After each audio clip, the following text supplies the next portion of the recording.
साधुनाम हितानाम हितभाषणम सत्यम। इन्हें सज्जन पुरुषों के द्वारा या साधुओं के द्वारा जो हित का जो उपदेश दिया जाता है, हितकारी वचनों को जो बोला जाता है, वही सत्य वचन है। अथवा सत्सु प्रशस्तेषु जनेषु साधु वचनम सत्यम मिति उच्यते। इन्हें सत्सु जने प्रशस्तेषु जनेषु, यानी जो सज्जन पुरुषों में जो साधु वचन यानी जो बोला जाता है, यानी जो हितकारी वचन बोला जाता है, प्रशस्त वचन जो बोला जाता है, वही उसी को सत्य कहा गया है। अथवा सताम प्रसंगेन निर्गुणोपि गुणी भवेत्। जिन सज्जनों के संगति से निर्गुणी भी गुणी हो जाता है, वह सत्य है। सत्य का कोई धर्म नहीं होता, क्योंकि सत्य अपने आप में एक स्वयं धर्म है। इसीलिए उस सत्य का कथन करने के लिए यहाँ पर आज हम बैठे हैं। हम उसको समझने का प्रयत्न करेंगे, क्योंकि जो वास्तविक सत्य है, भगवान के दिव्य ध्वनि से निकली हुई जो गंगा है, वह बहती बहती हुई यहाँ तक आई हुई है। लेकिन ये जो गंगा है, ये गंगा मूल में बहुत विस्तार वाली थी, लेकिन वह बहती बहती हुई छोटी होती हुई आ गई। लेकिन जैसे आपका नदी बहती है, जैसे गंगा सिंधु आदि नदी जो बहती है, शुरू में पतली धार निकलती है और समुद्र में जा कर के जब मिलती है तो अथाह सागर हो जाता है। लेकिन यहाँ पर उल्टा है। यहाँ पर उस केवल ज्ञान रूपी गंगा से, उस सरोवर से निकली हुई जो धार है, वह शुरू में बहुत विशाल थी, और वह विशाल बहती बहती वह गणधर परमेश थी, और गणधर के बाद आचार्य परमेश थी, और भी आचार्य परंपरागत आज तक जो 11 अंग 14 पूर्व के धारी, और फिर का 8 अंग, कोई 7 अंग, फिर 4 अंग, कोई 3 अंग, फिर 2 अंग, 1 अंग धारी, ऐसे आचार्य परंपरा चलती आई। धीरे धीरे उसका कम होता होता हुआ हमारे तक वह पहुंचा है। और वह जो गंगा है, वह गंगा विरल है, जो केवल ज्ञान के द्वारा जाना और देखा जाता है, उतना भगवान की दिव्य देशना में भी नहीं आती। क्योंकि ये संसार अनंत है, और इस अनंत संसार की जो चीज़ें हैं वह अनंत रूप में है, और उस अनंत का कथन करना मुश्किल है। इसीलिए और उसमें भी जो कथन करने योग्य है वह अनंत है, और वह कथन करने योग्य में से जब भगवान उसका कथन करते हैं, वह उसका अनंतवा हिस्सा ही बोल पाते हैं। जैसे रुपया में से 1 पैसा, क्योंकि भगवान के केवल ज्ञान में तो सब ज्ञान अथाह भरा हुआ है, लेकिन हम तक जो ज्ञान उपलब्ध हो जाता है, वह एक पैराग्राफ मात्र ही वहाँ से निकलता है। और वो पैराग्राफ इतना छोटा भी नहीं है, क्योंकि भगवान के दिव्य देशना में जो आती है, और वह उस केवल ज्ञान के द्वारा जाना हुआ, उसका असंख्यातवा अनंतवा हिस्सा मान लीजिए, और उसका असंख्यातवा हिस्सा गणधर परमेष्ठी उस उपदेश को सुनते हैं, और उपदेश को सुनने के बाद उसका वह जो ग्रहण कर पाते हैं, उसका भी असंख्यातवा हिस्सा ही ग्रहण कर पाते हैं। पूरा भगवान की दिव्य देशना जैसी खीरी, वो पूरा वह देख नहीं पाता, पूरा वह उनको समझ में आया, ये कोई ज़रूरी नहीं है। जैसे मैं आपके सामने प्रवचन दे रहा हूँ तो A to Z आपको प्रवचन याद हो, ये कोई ज़रूरी नहीं है, लेकिन उसमें दृष्टांत और दृष्टांत के माध्यम से जो आपको समझाया जाता है, बस उसका भाव आपको समझ में आता है, और उस भाव को लेकर के आप अपना विश्लेषण करते हो, उसको अपने ढंग से उसको समझने का या समझाने का प्रयास करते हो, उसी प्रकार गणधर परमेष्टि भी भगवान की दिव्य देशना को ग्रहण करके वह द्वादशांग श्रुत की रचना करते हैं। और वह द्वादशांग श्रुत की जो रचना है वह भी इतनी बड़ी है कि हमारे पल्ले भी नहीं पड़ेगी। और उसमें कितने सारे अलग अलग ग्रंथ हैं और एक एक अंग में करोड़ों करोड़ों पद है और उन पदों का अध्ययन करना कितना। और वह गणधर परमेष्टि एक अंतर्मूर्त में वह द्वादशांग श्रुत का पाठ कर लेते, वह सूत्रात्मक है और अंतर्मूर्त में वो पूरा अध्ययन कर लेते हैं। लेकिन देखो उनका वचन बल भी कितना प्रबल है। हमें सिर्फ एक तत्वार्थ सूत्र भी वाचन करना होगा ना, तो यहाँ पर यदि शुरू से 10 अध्याय पाठ करने के बोलेंगे तो कुछ ऐसे भी होंगे 1 घंटे में भी नहीं पढ़ पाएंगे, कुछ तो आधा घंटे में पढ़ पाएंगे, कुछ तो पौन घंटे में, कोई 1 घंटा, कोई 1.5 घंटा भी लगा ले,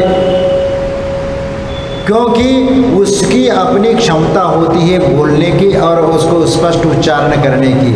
उसी के अनुसार वह अभ्यास के साथ ही बोल पाएगा। और ऐसा जो बोलेगा तो अपने क्षमता के अनुसार ही बोलेगा। इसी प्रकार गणधर परमेष्टि का जो वचन बल होता है, मनोबल, वचन बल और काय बल, बोलने की क्षमता उस शरीर में भी उतनी रहती है कि इसलिए वह अंतर्मूर्त में पाठ कर पाते हैं, क्योंकि उनकी योग्यता वैसी है। इसीलिए जो गणधर परमेष्टि ने जो द्वादशांग श्रुत की रचना की और उन्होंने जो अपने शिष्यों को पढ़ाया, उन शिष्यों को भी वह द्वादशांग श्रुत पूरा ज्ञान नहीं हो पाया, उसका भी कुछ हिस्सा ही उनको याद में रह गया। और आचार्य परंपरागत वह आगे आता गया, क्योंकि फिर 8-9 अंग वाले भी हो गए, फिर 6-7 अंग वाले भी हो गए, फिर कम होते होते दर्शन आचार्य तक 1 अंग के धारी हो गए। और 1 अंगधारी जो दर्शन आचार्य हुए, उन्होंने योग्य शिष्यों को पुष्पदंत और भूत बलि को वह अंग ज्ञान दे दिया और दृष्टिवाद अंग का उन्होंने ज्ञान करा दिया। तो वह ज्ञान भी जितना उन्होंने दे दिया उसका उन्होंने षट्खंडागम में उसका वर्णन कर लिया, क्योंकि जो दर्शन आचार्य ने दिया उससे भी पूर्ण रूप से पूरा ही कर लिया ऐसा तो नहीं, लेकिन उसका कुछ अंश तो ले लिया। और उसके उपरांत वह षट्खंडागम ग्रंथ भी आज हम लोगों के पल्ले सबको नहीं पड़ता। और फिर उसके ऊपर भी और भी छोटे ग्रंथ लिखे गए, आचार्य परमेष्टि ने और भी ग्रंथ लिखे गए। ऐसे लिखते लिखते वह ग्रंथ आज हम लोगों के सामने जो आए, जो चाहे वह छड़ाला हो, रत्नकर्ण श्रावकाचार हो, तत्वार्थ सूत्र हो, राजवार्तिक हो, सर्वार सिद्धि हो, आदि ऐसे बहुत सारे छोटे छोटे ग्रंथ आते गए। और उन ग्रंथों का अध्ययन करते हुए हमें जो भी उसका ज्ञान प्राप्त हुआ वह भी एक पैराग्राफ मात्र ही हुआ है, लेकिन वह पैराग्राफ भी पढ़ने की क्षमता हमारे भीतर नहीं है। और फिर यहाँ पर उस वास्तविक सत्य का कथन करने का यदि हम प्रयास भी करेंगे तो पूर्ण सत्य को तो हम आपके सामने भी न कर पाएंगे, क्योंकि जो भी कहूँगा सत्य कहूँगा, सत्य कहने का प्रयास किया जाएगा और वह सत्य समझने का प्रयास करेंगे, क्योंकि सत्य तो विशाल है, लेकिन जो हमारे सामने जो सत्य है वो बहुत छोटा है।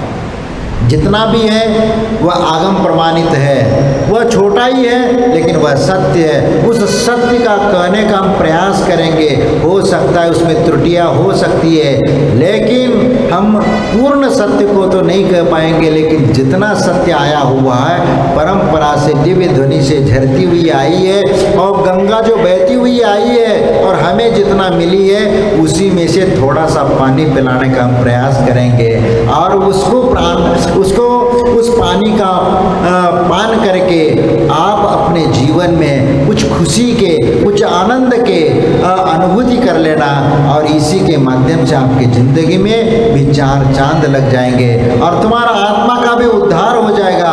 इसीलिए जो सत्य का कथन किया जाएगा वह सत्य को कहने का मैं प्रयास करूंगा, और सत्य को बताया नहीं जा सकता, सत्य को अपनाया जाता है। इसीलिए सत्य जो होना चाहिए वह कैसा होना चाहिए? पहली बात है पूर्वाग्रह से मुक्त होना चाहिए, क्योंकि सत्य की दो बातें हमें ध्यान रखने की आवश्यकता है। एक तो पूर्वाग्रह से मुक्ति होना चाहिए, और दूसरी बात वक्ता निष्पक्ष होना चाहिए। लेकिन आज के ज़माने में तो जब स्वार्थी व्यक्ति आ जाता है, तो स्वार्थी व्यक्ति कभी भी सत्य को प्रमाणित नहीं कर सकता, सत्य का कथन नहीं कर सकता।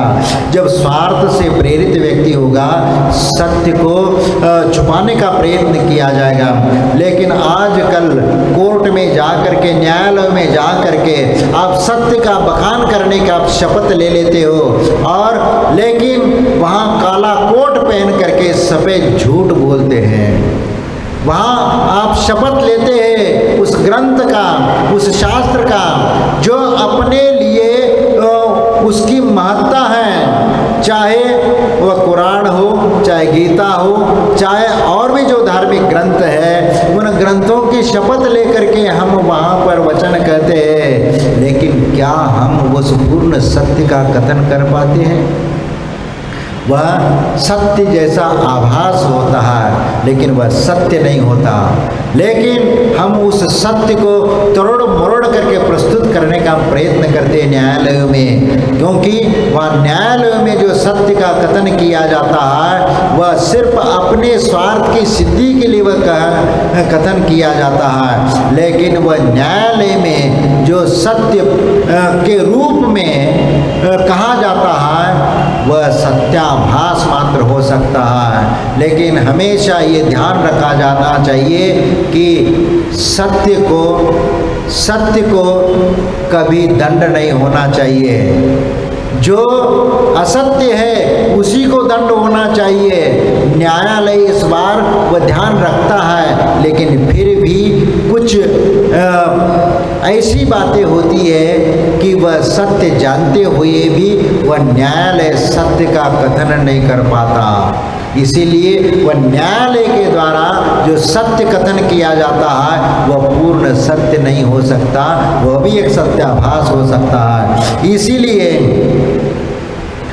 दोनों बातें, पूर्वाग्रह से मुक्ति और वक्ता निष्पक्ष हो, ये दोनों महत्वपूर्ण बातें हैं। और श्रोता का पूर्वाग्रह और वक्ता का पक्षपात दोनों को रहते हुए सत्य कभी प्रकट नहीं हो सकता है। इसीलिए उस सत्य को समझने का प्रयत्न करना चाहिए। आत्मानुशासन में श्रोता के 8 लक्षण बताए गए हैं। उसमें शुश्रूषा, श्रवणम चैव ग्रहणम धारणम तथा स्मृति उहापोह निर्णीतम श्रोतु राष्ट्रो गुणान विदु। यानी इसमें शुश्रूषा, श्रवण, ग्रहण, धारण, युक्ति, उहापोह, स्मृति और निर्णय, ये 8 श्रोता के लक्षण बताए गए हैं। लेकिन आजकल के जो श्रोता है उनमें 3 प्रकार के श्रोता पाए जाते हैं। वो कौन कौन से, एक थोड़ा सा हम बताना चाहेंगे। एक तो श्रोता होता है, एक तो श्रोता होता है, और एक तो श्रोता होता है। अब तीनों को थोड़ा सा हम समझाने का प्रयत्न करेंगे। जो पहला जो श्रोता होता है वह वक्ता के अभिप्राय को सही सही समझ करके हंस के समान दूध का दूध और पानी का पानी कर डालता है। इसलिए सारभूत को ग्रहण करता है और निस्सार को वह छोड़ देता है, वह है श्रोता। और दूसरे नंबर का जो श्रोता है वह सोता रहता है, क्योंकि वह भी जब भी धर्म सभा में आ जाता है और जिनवानी माता की ममतामयी गोद में आ करके दिन भर की थकान यहाँ पर मिटाता है, और वह जब झपकियाँ लेने लगता है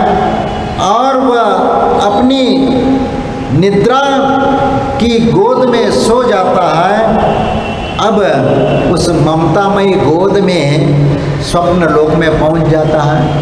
अब स्वप्न लोक में पहुंच जाने के उपरांत स्वप्न में देखता है, कई बार ऐसा भी होता है कि मैं अपने दुकान में जा कर के बैठा हूँ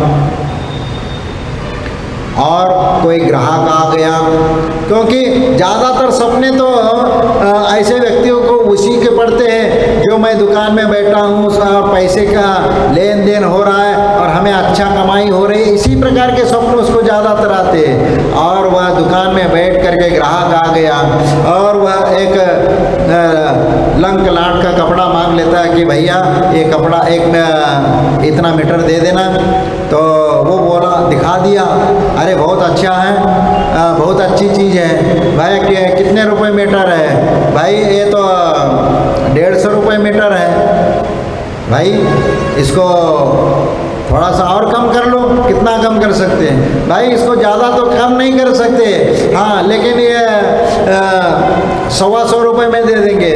नहीं भैया, आप कम से कम 100 रुपये में दे दें।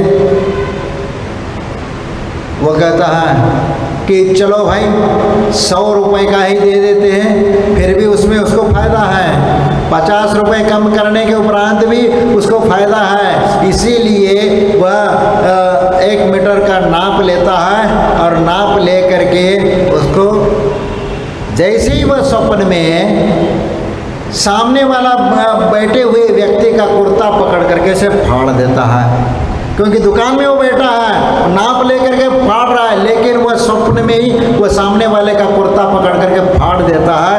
और वह सामने वाला व्यक्ति उससे पूछता, अरे ये क्या किया तुमने, मेरा शर्ट फाड़ दिया? और फिर वह गुस्से में आकर के एक झापड़ उसको लगा देता, अरे तुमने मुझे मारा क्यों भाई? मैं तो इतना अच्छा दुकान में बैठ करके, अच्छा ग्राहक आया था और अच्छा ग्राहक को तुमने भगा दिया। वह सोते हुए ही बोल रहा है, उसको होश नहीं है, यही दशा है। वो ऐसे कुछ श्रोता रहते हैं जो धर्म सभा में आ करके जिनवानी माता की ममतामयी गोद में अपनी दिन भर की थकान निकालते हैं। कितना सुन पाते हैं, कितना समझ पाते हैं, वही जाने। ये दूसरे नंबर के श्रोता होते हैं। और तीसरे नंबर के जो श्रोता होते हैं वो जो श्रोता होते सरोता होते हैं।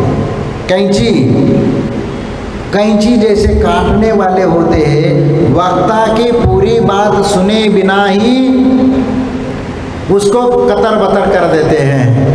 ऐसे कैसे? अरे थोड़ा सा सुन लिया, अपना दिमाग लगा दिया, अरे ये कुछ ऐसा बोलना चाहता है, तो उसको अपनी कुछ शब्द जोड़ करके उसको तोड़ ताड़ करके उल्टी सीधी उसका दूसरे के सामने बखान करने लगता है। तो ये जो पूर्वाग्रह से जो श्रोता जो कुतर्क करता है, वह इस प्रकार उस वक्ता के उस वचन को कतर बतर नहीं करता, लेकिन जैसा है वैसा ग्रहण करना चाहिए। लेकिन इसकी आदत ही है कि अरे ये कह रहा है तो नहीं, ये तो अच्छा नहीं है, ऐसा तो उसको बोलना नहीं चाहिए, ऐसा वह कथन करता है। सच्चा श्रोता जो होता है वो पूर्वाग्रह से मुक्त होता है। जिस समय जिसका उपदेश सुनता है उस समय उसी का होकर सुनता है, अपने पूर्व धारणाओं को खुट्टी में बांध करके रख देता है। पक्षपात रहित होकर व्यक्ति ही सत्य को पा सकता है, अन्यथा सत्य को नहीं पा सकता।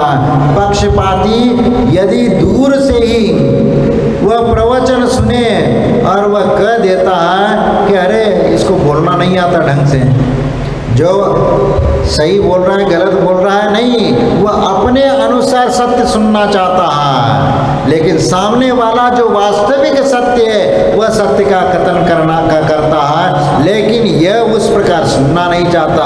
अरे ये तो उल्टा सुल्टा बोल रहा है, ये तो ऐसा नहीं बोलना चाहिए, इसको ये पंडित जी ठीक नहीं है, इसको बदल लेना चाहिए, और ये ज़्यादा यदि इधर उधर करता है तो इसको आने जाने का पैसा ही मत देना, इसको तो ऐसे ही भगा देना चाहिए, ये ढंग से नहीं बोलता। और यदि बाद में किसी ने कहा अरे ये हमारे पंडित जी है,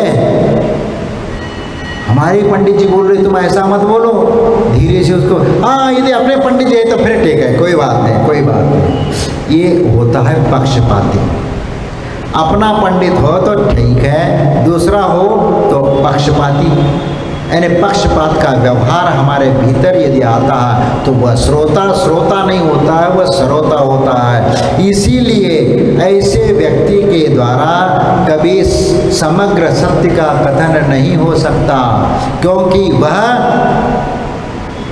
जो कहा जा रहा है उसका अर्थ वह गलत ले लेता है और गलत उसका प्रचारित करता है।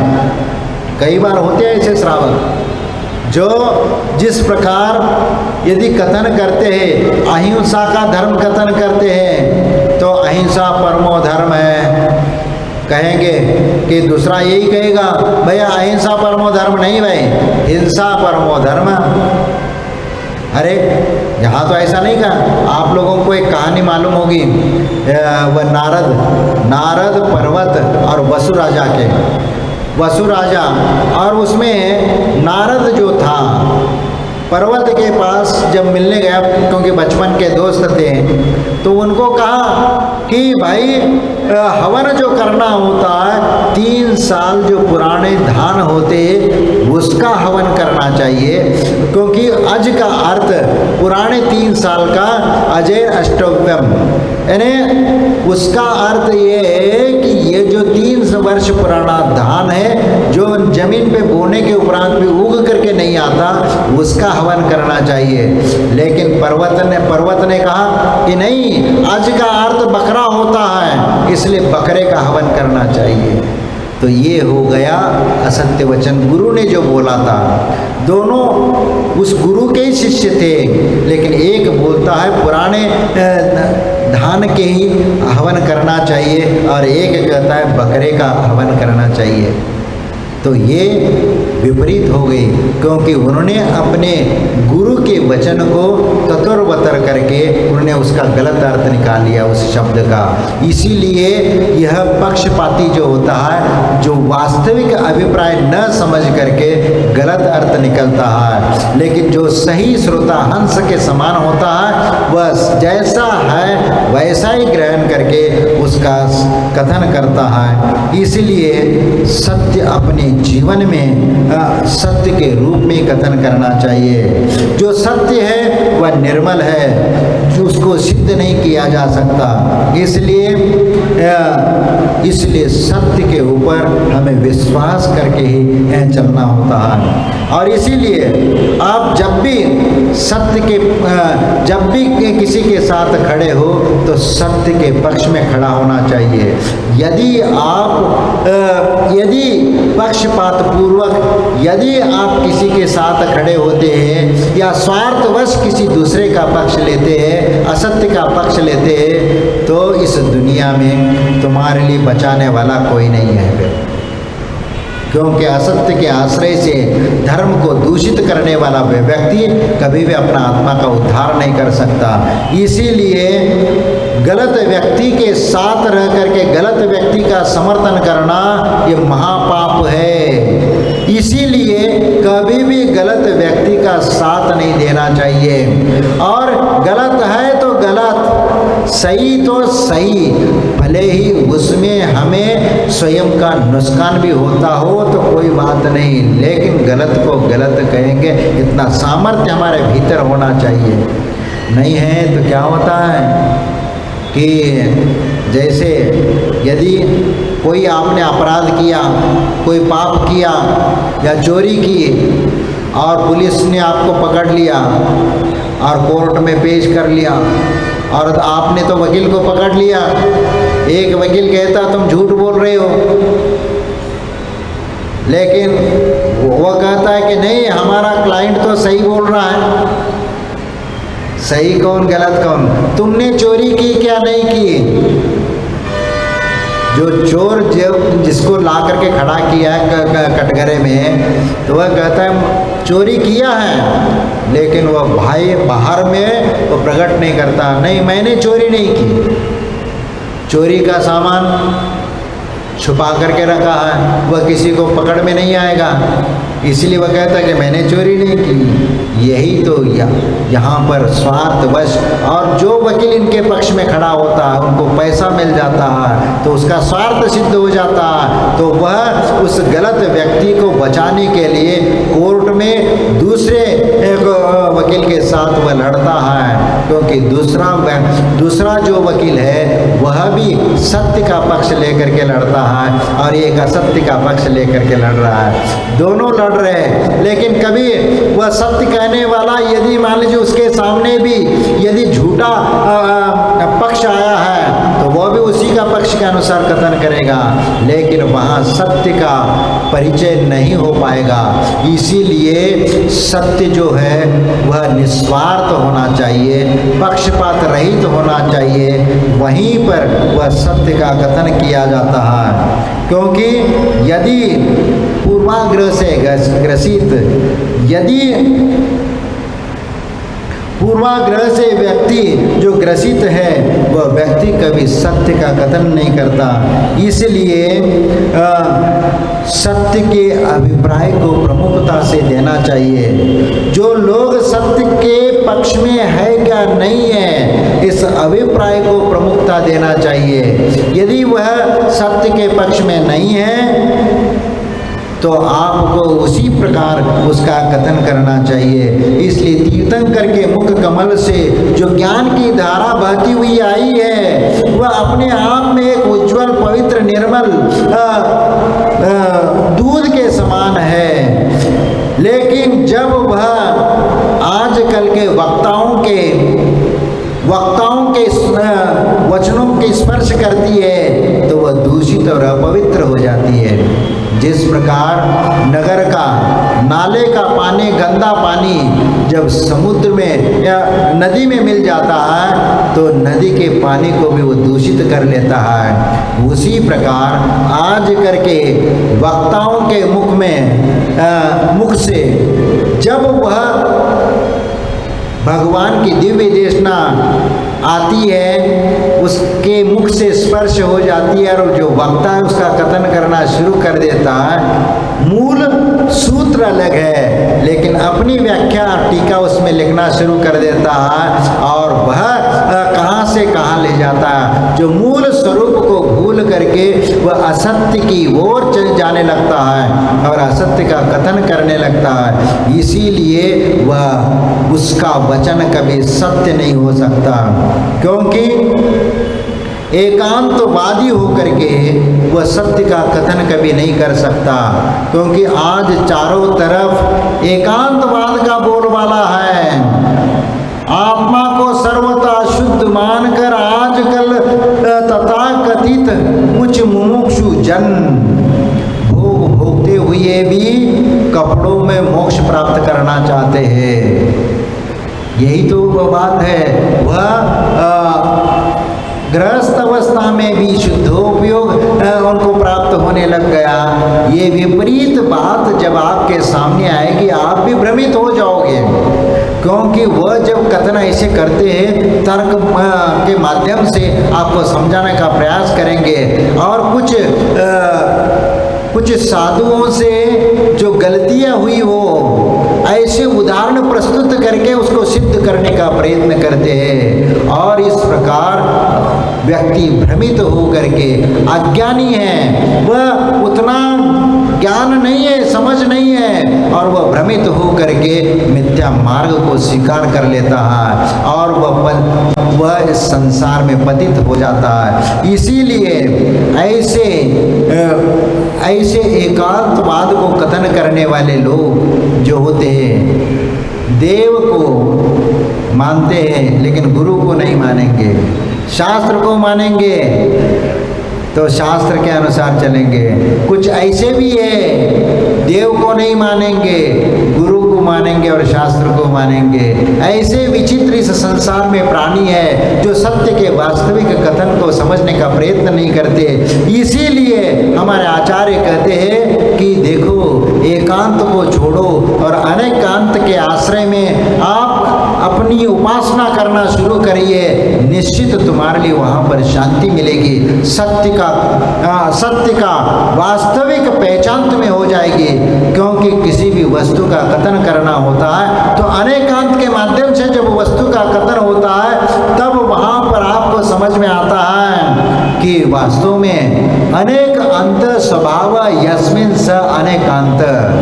जिस वस्तु के अनेक स्वभाव होते हैं, अनेक गुणधर्म होते हैं, उनका जब कथन करने की बारी आती है तो उस समय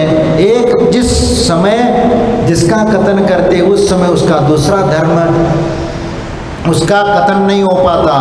इसीलिए हमारे आचार्य कहते अनेकांत का आश्रय ले। शाद अस्ति, शाद कथनचित ऐसा भी है, कथनचित ऐसा भी है। ऐसा है का मतलब क्यों? शाद अस्ति शाद नास्ति, शाद अस्ति नास्ति अवक्तव्य। इस प्रकार ये कथन शाद अस्ति वक्तव्य, शाद नास्ति अवक्तव्य, इस प्रकार सप्तभंगी नयों के माध्यम से इसका कथन होता है और इसके माध्यम से उसका पूरा वर्णन किया जाता है। इसलिए हमें इस बात को भी समझना चाहिए। अनेकांत धर्म का उपासक होकर के जब उसका पठन पाठन करना शुरू कर देंगे तो आपको वास्तविक सत्य का बोध हो जाएगा। फिर आपको झूठ बोलने की जरूरत नहीं है, क्योंकि अवसरवादी कभी कभी सत्य के सामने नहीं लाया जा सकता। जो अवसरवादी होता है वह आगम के अनुसार नयों की विवक्षा से कथन करता है और उसके अनुसार सत्य का कथन करता है। लेकिन अवसरवादी होता है, जो स्वार्थी होता है, वह कभी भी सत्य को उजागर होने नहीं देता। वह क्या करता है कि जिस वक्ता में धन कंचन की आस है और पाद पूजन की प्यास जीवित है, वह जनता का जमघट देख अवसरवादी बनता है और आगम के भाल पर घूंघट लाता है। जैसा अपने कथन का ढंग बदल देता है, जैसे झट से अपना रंग बदल देता है गिरगिट, जैसा गिरगिट अपना रंग बदलता है वैसे अवसरवादी भी अपना रंग बदलता है। अवसरवादी के अनेक मुखौटे हैं। वह जिस समय जैसा माहौल देखता है वैसा ही वह ढलता है और वैसा ही कथन का रुख बदल देता है। जैसे आगम, उसको तो न आगम से मतलब है न आगम के सिद्धांत से मतलब है, वह अपनी धारणाओं से मतलब रखता है। अपनी धारणा जो बनाए वो लोगों के सामने थोपना चाहता है, क्योंकि सामने वाले जो श्रोता है वो क्या सुनना चाहते हैं? सत्य को सुनना चाहते हैं या असत्य को सुनना चाहते हैं? उसकी छानबीन करके वह समझता है ये श्रावक कैसे क्या सुनना चाहते हैं।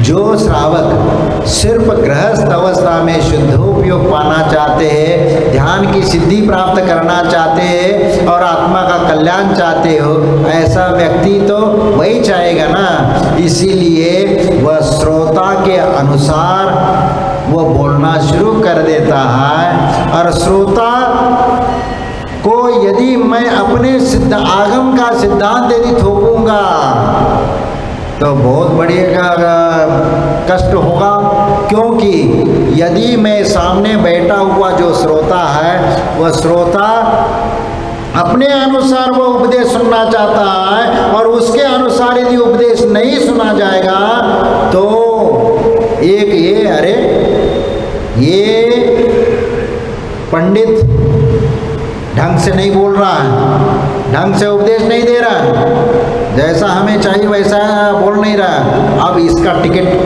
कट गया, अब इसका आने जाने का पैसा ही नहीं देंगे और उसके न्यौछावर राशि जो दी जाती है ना उसमें भी अब कटौती करेंगे, क्योंकि और ये सोचता है वो पंडित या वक्ता कि भाई यदि इनके अनुसार यदि नहीं बोलेंगे तो मेरे लिए जो न्योछावर राशि मिलने वाली है वह नहीं मिल पाएगी। इसीलिए भाई इन्हीं की बात करो। आगम को साइड में रख देता है और फिर उनके अनुसार बोलना शुरू कर देता है और उससे श्रावक प्रसन्न और ताली बजा दिया, बस खुश हो गए, तो इनाम में और कुछ मिलेगा। तो उस इनाम के चक्कर में ही वह इस प्रकार कार्य करने लगता है। इसीलिए इस प्रकार, नहीं तो विदाई में पैसे नहीं मिलेंगे, यह विकल्प रहता है। इसीलिए श्रोता के अनुसार बोलने वाला वह वक्ता सत्य का अनावरण नहीं कर सकता है। इसलिए आचार्य उमा स्वामी ने बहुत अच्छी मार्मिक बात कही तत्वार्थ सूत्र में, और उसमें कहा क्रोध लोभ भीरुत्व हास्य प्रत्याख्यानान नुविचि भाषणम च पंच। यानी क्रोध लोभ भीरु यानी डर, हास्य का त्याग करके आगमानुसार बोले। सत्य की सुरक्षा के लिए क्रोध लोभ भीरुता को छोड़ना अनिवार्य है और आगम के अनुसार उसको कथन करना चाहिए। लेकिन ये स्वार्थी व्यक्ति उसके अनुसार कथन नहीं करता, क्योंकि उस आगम के अनुसार कथन करेंगे तो उनको कहेंगे कि भाई तिल तुस मात्र भी यदि परिग्रह रखने वाला वो साधु नहीं होता। आचार्य कुंद स्वामी कह रहे हैं, लेकिन आचार्य कुंद स्वामी उसको क्यों बोल रहे हैं? क्योंकि समय सार में जो गाथा कही है उस गाथा का अभिप्राय साधुओं को समझाने का है, न कि उनकी कमी को उजागर करने का है। वहाँ पर यह बताया जाता है, हे श्रवण, तू 28 मूल गुणों का पालन करने वाला है। यदि तिल तुस मात्र भी परिग्रह रखता है तो तू साधु नहीं है। तो साधु नहीं तो क्या गृहस्थ है क्या? लेकिन आचार्य कुंद स्वामी ने यह नहीं बोला कि तुम गृहस्थ हो, तुम साधु नहीं हो, तुम मिथ्या दृष्टि हो। मिथ्या दृष्टि इसीलिए कहा कि तभी तो उसको अकल आएगी कि भैया किसी साधु को मिथ्या दृष्टि बोलेंगे तो उसको ये लगे कि अरे मैं मिथ्या दृष्टि, मैं इतना भगवान की भक्ति स्तुति करता हूँ और मैं तो आत्म कल्याण के लिए निकला हूँ। भव्य जीव यदि होगा और भव्य जीव को वह ठेस पहुँच जाएगी मुझे यदि कोई मिथ्या दृष्टि कहेगा। इसीलिए अपने आप को कभी मिथ्या दृष्टि नहीं कहेगा। इसीलिए आचार्य कुंद उसको संबोधित करने के लिए कहते हैं कि जाग जाओ। जैसे अपनी माँ अपने बेटे को समझाने के लिए कभी कभी गधा भी कह देती है और कहीं मूर्ख भी कह देती, पागल भी कह देती है, लेकिन वो पागल नहीं होता, लेकिन उसको समझाने के लिए कहा जाता है। वो छोटा देख तेरा भाई कितना शांति से बैठा है। बस वही आचार्य कुंद स्वामी उस श्रवण को समझाने के लिए कहते हैं कि तू यदि तिल तुस मात्र भी परिग्रह रखेगा तो तू मिथ्या दृष्टि है, तू श्रवण नहीं है, तू श्रवण के लायक नहीं हो। इसीलिए कभी कभी आचार्य समंतभद्र स्वामी भी आप लोगों को कहते हैं कि उलझे हुए मुनि की अपेक्षा सुलझे हुए श्रावक बहुत अच्छे हैं, लेकिन उलझे हुए श्रावक की अपेक्षा से सुलझे हुए पशु बहुत अच्छे हैं। क्योंकि आपको पशु कहेंगे, तुमसे अच्छा वो पशु अच्छा है। वह तुम मनुष्य हो करके भी निरतिचार अपना वह श्रावक धर्म का पालन नहीं कर सकते, लेकिन वह पशु हो करके भी, पशु योनि में रह करके भी वह अपना निरतिचार रूप अपना अनुव्रतों का पालन करता है। फिर जब साधु की बात आएगी, आचार्य समंतभद्र स्वामी कहते गृहस्थो मोक्ष मार्गस्थो निर्मो मोहिनो मुने। ये निर्मोही गृहस्थ जो है वो मोही मुनि के अपेक्षा से बहुत श्रेष्ठ है। ये समझाने के लिए ध्यान रखना, नहीं है तो आप ये मत समझना, क्योंकि यदि कोई मुनि महाराज यदि मोह रखता भी हो तो भी उस श्रावक से भी बढ़कर असंख्यात गुनी कर्म निर्जरा करने वाला होता है, ध्यान रखना। क्योंकि उसके व्रत है, संयम है, महाव्रत है, और भले ही उसमें से कुछ महाव्रतों में दोष भी लगा रहा हो तो भी उसके असंख्यात गुनी कर्म निर्जरा है। लेकिन एक श्रावक जो अनुव्रतों का पालन करता हुआ 14 के दिन स्मशान घाट में जा करके वह मुनि जैसा भेष धारण करके वह ध्यान मुद्रा में बैठा है, तो भी एक आहार ग्रहण करते हुए साधु की कर्म निर्जरा जितनी होती उसके बराबर भी नहीं कर सकता वह। इसीलिए यहाँ पर कहा जाता है कि सत्य का अनावरण सत्य के रूप में होना चाहिए, न कि जो सत्य का अनावरण नहीं करता है ऐसा वक्ता कभी सत्य को प्रकट होने नहीं देता। इसीलिए वह सत्य का मुखौटा पहना करके समझाने का प्रयत्न करता है। इसीलिए आचार्य हमारे कहते हैं कि ये इस प्रकार क्रोध में आकर, लोभ में आकर या डर करके या हास्य और प्रत्याख्यानानुच भाषणम च, इस प्रकार जो हास्य के रूप में या प्रत्याख्यान के रूप में यदि वह अपना वचन कुछ कह देता है तो वह सत्य वचन नहीं है। गुस्से में आकर के कुछ बोल दिया, लोभ में आकर के मुझे न्योछावर राशि अच्छी सी मिलेगी, जब श्रोता के अनुसार हम वचन कहेंगे तो अच्छा न्योछावर राशि मिलेगी, या किसी राजा महाराज से डर करके भाई ऐसा करो ऐसा ही बोलो तो डर करके वो बोल लेता है, यह सत्य वचन नहीं है।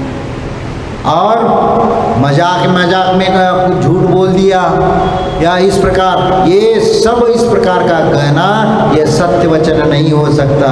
इसलिए एक दृष्टांत मुझे याद आ रहा है। एक बार एक राजा के दरबार में एक पंडित व्याख्यान करता था, बहुत बड़ा विद्वान पंडित था, और हर बार वह पर्युषण पर्व में 10 दिनों तक वही व्याख्यान करता था और राजा उसी को बुलाता था। फिर एक बार ऐसा हुआ कि उस पंडित का लड़का बनारस से विद्या अध्ययन करके बहुत बड़ा प्रकांड विद्वान बन करके, शास्त्री बन करके आ जाता है। और वह जब आया तो पंडित जी को वैसे बाहर से भी न्योता आ रहे थे, तो राजा से कहा कि महाराज कि इस बार पर्युषण पर्व में मुझे बाहर से निमंत्रण आया है तो मैं वहाँ जाना चाहता हूँ। तो राजा ने बोला यहाँ कौन प्रवचन करेगा?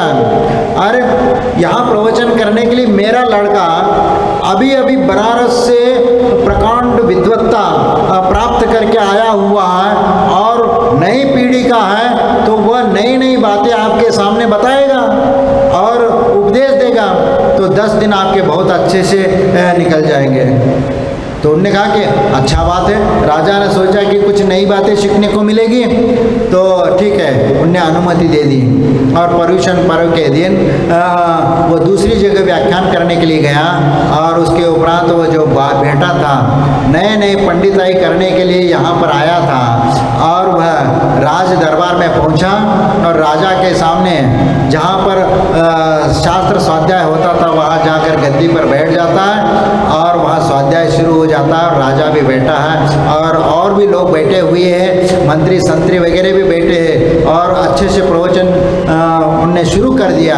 और प्रवचन करते करते बीच में एक आया और एक वाक्य आया, एक सूत्र आ गया कि जो एक बूंद शराब पीता है वह नरक जाता है।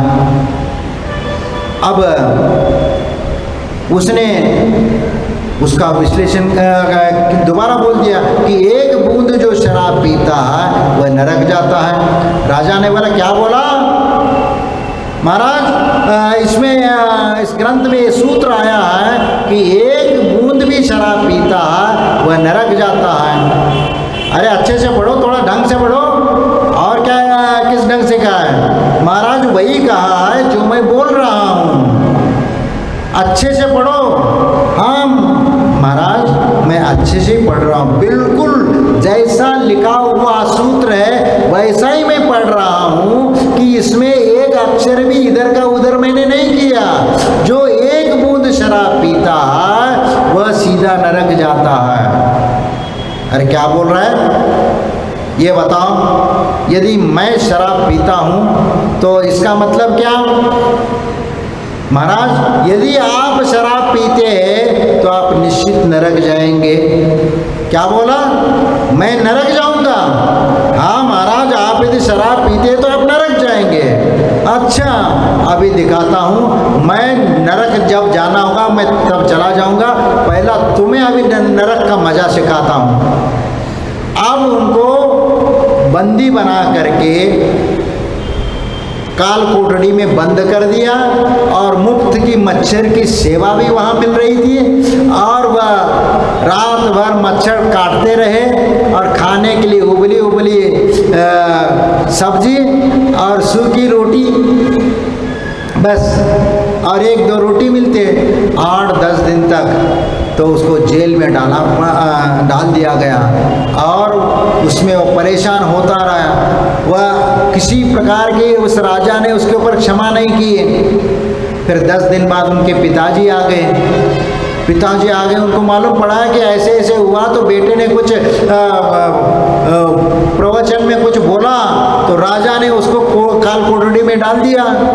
तो वो तुरंत राजा के पास दौड़ता दौड़ता चला गया और उनके चरणों में नतमस्तक होते हुए कहता है कि महाराज वो बेटा नादान है, आप उसको क्षमा करिए। अभी अभी पढ़ के आया है, जानता नहीं कैसे बोलना चाहिए, क्या बोलना चाहिए। अब मैं आ गया हूँ ना, मैं आपको अच्छे से समझा दूंगा, आप उसको उस बेटे को क्षमा कर देना। अरे तुम अपने बेटे को थोड़ा समझा दो, उसका ढंग से बोलना तक नहीं आता, कैसे बोलता है? हाँ, वो मुझे बोलता है कि तू नरक जाएगा। अच्छा महाराज, आप उसको क्षमा कर दीजिए। ठीक है भैया, क्षमा कर दिया। और थोड़ा सा बच्चे को थोड़ा सिखा देना। हाँ ठीक है। और फिर उसके उपरांत पुनः वह शास्त्र स्वाध्याय के लिए प्रतिदिन के भांति वह पंडित जी बैठ गए, अपने बेटे को भी साथ में ले लिया, उसको भी बैठा दिया। बेटा बैठ जा, सुन लो कैसे उपदेश दिया जाता है। फिर इसके उपरांत वह बेटा तो बैठ गया। और फिर इसके उपरांत जहाँ से उस बेटे ने स्वाध्याय छोड़ा था वहाँ से वो पढ़ना शुरू कर दिया। और वही सूत्र आ गया कि एक बूंद जो शराब पीता है वह नरक जाता है। पंडित जी क्या बोल रहे हो? महाराज वही मैं बोल रहा हूँ जो इस सूत्र में कहा है कि एक बूंद जो शराब पीता है वह नरक जाता है। तो तुम्हें भी वह काल कोठड़ी में जाना है क्या? महाराज आप जल्दबाजी कर रहे हैं, थोड़ा सुनो तो सही। अभी हमने उसकी व्याख्या नहीं की, मैं तो अभी सूत्र पढ़ रहा हूँ और सूत्र में ये लिखा हुआ है कि एक बूंद जो शराब पीता है वह नरक चला जाता है, लेकिन एक बोतल जो शराब पीता है वह स्वर्ग चला जाता है। बस वह राजा बहुत प्रसन्न हो गया। मैं तो बोतल से पीता हूँ, मैं बूंद तो पीता नहीं हूँ और मैं तो स्वर्ग जाऊंगा। तो इतना प्रसन्न हो गया कि गले में जो एक रत्नहार था वो इनाम के रूप में उस पंडित को दे देता है। और यहाँ पर वह सत्य बोलने वाला काल कोठड़ी के वह कष्ट सहन कर लेता है और अवसरवादी जो होता है वह आगम के भाल पर घूंघट ला करके उसको छुपा देता है और स्वार्थ के माध्यम से उस राजा को संतुष्ट कर लेता है और इनाम को पा लेता है। यही तो अवसरवादी ऐसे ही होते हैं। वह सत्य का कथन न करके, वह असत्य को कथन करके, आगम के भाल पर घूंघट ला करके उसको ढांक देते हैं और अपना व्याख्यान के माध्यम से उसका प्रस्तुत करते हैं। इसीलिए तो आज के जो व्याख्याकार है, आगम के जो सूत्र है उस सूत्र का सही विश्लेषण नहीं करने के कारण वह गलत रास्ते पर चले जाते हैं, गलत व्याख्यान कर लेते हैं। और इसीलिए हमारे आचार्य भी कहते, ज्ञानार्णव में शुभचंद्र आचार्य ने कहा है, धर्मनाशे क्रियाध्वंसे सुसिद्धांतार्थ विप्लवे अपृष्टैरपि व वक्तव्यम तत्व स्वरूप प्रकाशने। यानी यदि धर्म का नाश हो रहा हो, क्रियाओं में विध्वंस हो रहा हो, या सिद्धांत में विप्लव आ रहा हो, या गलत बताया जा रहा हो, तो ऐसे समय में यदि हमें कोई पूछता भी नहीं है, कोई बोलता भी नहीं है, तो भी डंके की चोट के साथ उसका निषेध करने के लिए आ करके बोलना चाहिए कि ये तुम गलत बोल रहे हो, ये आगम में ऐसा कथन नहीं किया। उसका जोरदार विरोध करना चाहिए और सत्य को अपने सही स्थान पर स्थापित करना चाहिए। ये बात हमें करना चाहिए, न कि किसी के बातों में आकर के उनके अनुसार हमें उपदेश देना। और यदि वह सच्चा वक्ता होगा और सच्चा उपदेश देने वाला होगा, तो वह उन श्रोताओं के सामने भी डंके की चोट के साथ वह सत्य का कथन करेगा, और वह सामने वाला श्रोता उसको सुनने को भी तैयार नहीं हो तो भी उसको मानना पड़ेगा। और यदि वह कहेगा तुमने ऐसा बोल रहा है तो मैं तुम्हारा न्यौछावर राशि नहीं मिलेगी तुम्हें, हमें कोई जरूरत नहीं है, लेकिन मैं गलत नहीं बोलूंगा, इस प्रकार यदि वह सत्य का कथन करने वाला वह यदि पंडित होगा या कोई भी वह वक्ता होगा, तो वह अपने सत्य के ऊपर वह पूर्ण रूप से स्थिर रहेगा और उस सत्य का ही कथन करेगा। लोभ लालच में आकर के कभी ये नहीं कथन करेगा कि ये गलत है या गलत का साथ वह देगा, नहीं। इसीलिए ऐसे पक्षपात से रहित और पूर्वाग्रह से ग्रसित नहीं होना चाहिए। ऐसा ही वक्ता सत्य का कथन कर सकता है, और इसीलिए तो आप लोग ऐसे सत्य वचन कहने वालों की बात आप सुनने के लिए आतुर रहते हैं, और इसीलिए आप इस सत्य को समझते हुए उसको आत्मसात करने का प्रयत्न करेंगे तो निश्चित हमारा जीवन सार्थक हो जाएगा। इसीलिए हम अपने जीवन में जो सत्य का कथन करते हैं, सत्य को हम अपने जीवन में लाने का प्रयत्न करते हैं, लेकिन आज के ज़माने में आप लोगों का सत्य जो है थोड़ा सा अटपट आसा लगता है। बोलने के लिए तो सत्य का कथन करते और सत्य धर्म की जयकारा लगाते हो, लेकिन कैसा है हमारा सत्य के प्रति हमारा प्रेम और वात्सल्य कैसा है कि सत्य अहिंसा से अपना तो इतना नाता है, दीवालों पर लिख देते हैं। सत्य अहिंसा प्रेम से अपना तो इतना नाता है, दीवारों पर लिख देते हैं और दिवाली पर पुत जाता है। दीवारों पर लिख देते हैं सत्य धर्म का कथन करने, लेकिन दिवाली के समय पूरा मिट जाता है, मिटा देते हो, आचरण में वह नहीं आता। इसलिए ऐसा असत्य वचन कभी हमारे मुंह से नहीं होना चाहिए जो सत्य से विपरीत हो। वास्तविक जो सत्य है उस सत्य का ही कथन करते हुए हमें आगे चलना चाहिए, क्योंकि सत्य ही हमारा जीवन है और सत्य ही हमारा परम धर्म है। इसलिए हम अपने जीवन में सत्य को उतार करके हम अपना आत्मा का कल्याण करेंगे, यही हम समझते हुए मोक्ष मार्ग पर आगे बढ़ेंगे। जय बोलो महावीर भगवान की जय।